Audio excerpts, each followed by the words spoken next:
Consider a binary star system of a star A and a star B with masses Ma and Mb revolving in a circular orbit of radii Ra and Rb respectively. तो यहाँ पे दो star का binary system है, और binary system का मतलब कि एक स्टार यहाँ पे है और एक स्टार यहाँ पे है, ये दोनों इस कॉमन सेंटर के अबाउट घूम रहा है, तो इसे हम कहेंगे कि ये बाइनरी सिस्टम है इन दोनों स्टार का। या फिर ये भी केस हो सकता है कि एक स्टार यहाँ पे और एक स्टार इसमें, एक स्टार इस ऑर्बिट के चारों तरफ घूम रहा है और एक स्टार इस ऑर्बिट के चारों तरफ घूम रहा है, और दोनों का सेंटर यहाँ पे है, और इस कॉमन सेंटर को हम centre of mass of binary system कहते हैं। ये जो सिस्टम है उसका सेंटर ऑफ मास है। और ये भी आगे हमसे पूछा है TA if TA and TB are the time period of star A and star B then, तो चार ऑप्शन दिए हुए हैं, तो हमें टाइम पीरियड बताना है, दोनों का कंपेयर करना है कि बराबर होगा कि बड़ा होगा, किसके प्रोपोर्शनल होंगे, आर के प्रोपोर्शनल किस तरीके से होंगे। तो ये चार ऑप्शन है। इस सिस्टम में दो स्टार है, एक A है और एक B है, और दोनों अपने अपने ऑर्बिट में रिवॉल्व कर रहे हैं। ये RA है और ये RB है। ये यहाँ पे कुछ RA RB को कंपेयर नहीं किया है कि RA RB बड़ा है छोटा है, हम ऐसे ही ले लिए, ठीक है। तो देखिए इस सिस्टम में एक्सटर्नल फोर्स जीरो है, कोई भी अलग से बाहर से फोर्स नहीं लग रहा। अगर हम इसे हम एक सिस्टम माने, इस दो स्टार वाले को हम एक सिस्टम माने, तो इस सिस्टम में बाहर से कोई फोर्स नहीं लग रहा है। हाँ, ये कह सकते हैं कि ये बॉडी इस पे फोर्स लगा रहा है इंटरनली, तो वो फोर्स इंटरनली होगा, ठीक है, वो एक्सटर्नल फोर्स नहीं है। अगर हम सिस्टम में सिर्फ ये वाला स्टार ले तब कहेंगे कि हाँ इस ए बॉडी पे बाहर से ग्रेविटेशनल फोर्स लग रहा है, तो एक्सटर्नल फोर्स जीरो है। और सिस्टम बोले तो इन दोनों का मास Ma और Mb है ना, सिस्टम का मतलब ये टोटल बॉडी। तो हम यहाँ पे कह सकते हैं कि इस दो टोटल मास पे नेट फोर्स जीरो है, मतलब इस टोटल मास का नेट एक्सेलरेशन यानी कि एक्सटर्नल एक्सेलरेशन जीरो है।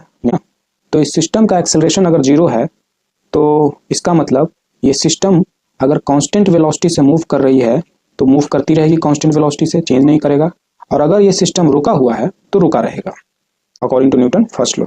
तो दो केस हो सकता है, या तो ये या तो ये। अगर ये मान लो मूव कर रही है सिस्टम, तो इस तरीके से ये पूरा सिस्टम जैसे ये इस तरीके से गोल गोल घूमते घूमते इस तरीके से आगे जाएगा, ये B ऐसे से गोल गोल घूमते घूमते आगे जाएगा, और ये बीच का जो सेंटर है जो which is a centre of mass of A system, उस पूरे सिस्टम को हम यहाँ पे कंसंट्रेट कर सकते हैं, तो वो भी एक कांस्टेंट वेलोसिटी से आगे बढ़ती जाएगी। ये जो कॉमन सेंटर है this is the centre of mass of whole system, तो उस पूरे होल सिस्टम की जगह पे हम यहाँ पे उस पूरे होल सिस्टम के मास को रख सकते हैं, ठीक है। इस सिस्टम का एक्सेलरेशन जीरो है, मतलब ये सेंटर ऑफ मास जिसमें हम पूरे बॉडी को कंसंट्रेट कर सकते हैं, उस सेंटर ऑफ मास का एक्सेलरेशन जीरो है। और अगर सेंटर ऑफ मास का एक्सेलरेशन जीरो है, इसका मतलब सेंटर ऑफ मास कोई फिक्स्ड वेलोसिटी से चलता रहेगा, या फिर अगर रुका हुआ है तो रुका हुआ रहेगा। तो हम ये कंसीडर करते हैं, ठीक है, कि मेरा सिस्टम रुका हुआ है। ऐसा हमें कहाँ देखने को मिलता है कि सिस्टम मूव कर रहा है? तो सोलर सिस्टम में सन के चारों तरफ सभी प्लैनेट मूव करते हैं, और ये सन खुद आगे की ओर मूव करता रहता है, ठीक है।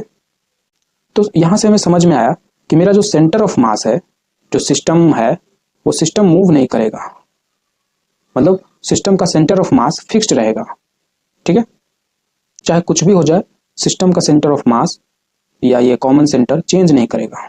तो अगर ये पार्टिकल जो रिवॉल्व कर रहा है इस ऑर्बिट के चारों तरफ, अगर यहाँ से यहाँ आ जाता है और ये पार्टिकल यहाँ से यहीं आता है ना, तो इन दोनों के बीच का सेंटर ऑफ मास कहाँ होगा? इस पाथ पे होगा ना, यहाँ पे कहीं होगा, पर पहले तो यहाँ था पर अब यहाँ आ गया। इसका मतलब ये सेंटर ऑफ मास मूव कर रहा है, इसका मतलब उसमें एक्सेलरेशन है, इसका मतलब सेंटर ऑफ मास पे फोर्स है, सिस्टम में फोर्स लग रहा है एक्सटर्नली, पर फोर्स तो नहीं लग रहा है, तो ये पॉइंट यहाँ से यहाँ नहीं आना चाहिए। तो ये पॉइंट यहाँ से यहाँ क्यों आया? क्योंकि ये बॉडी जस्ट डायरेक्टली अपोजिट नहीं आ पाया।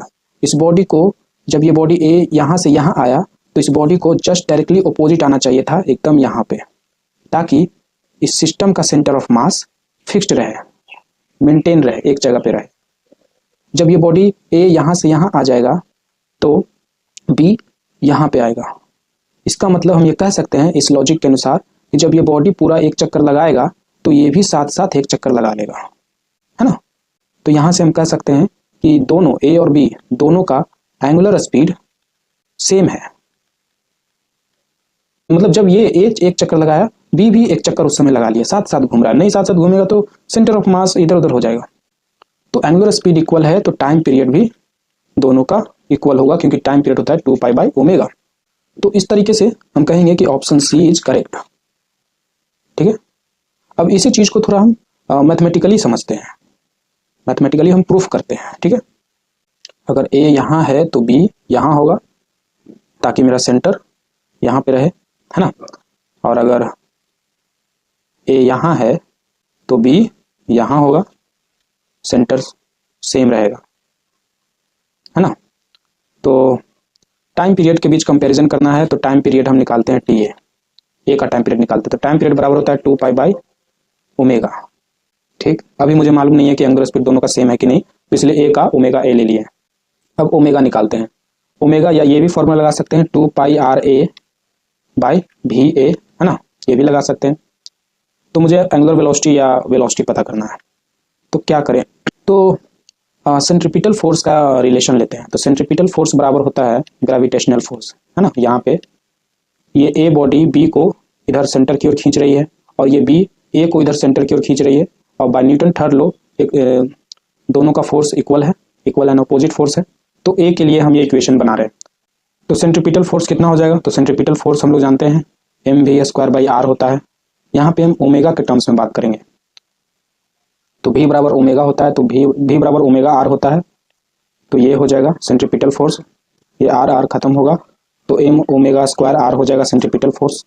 ठीक है, ए के लिए क्या लिखेंगे सेंट्रीपिटल फोर्स, m⍵A RA। और ग्रेविटेशनल फोर्स क्या हो जाएगा ए के लिए, ए का बी का दोनों के लिए सेम होगा ग्रेविटेशनल फोर्स, क्योंकि ए जितना खींचेगा बी भी उतना ही ताकत से खींचेगा, न्यूटन थर्ड लॉ।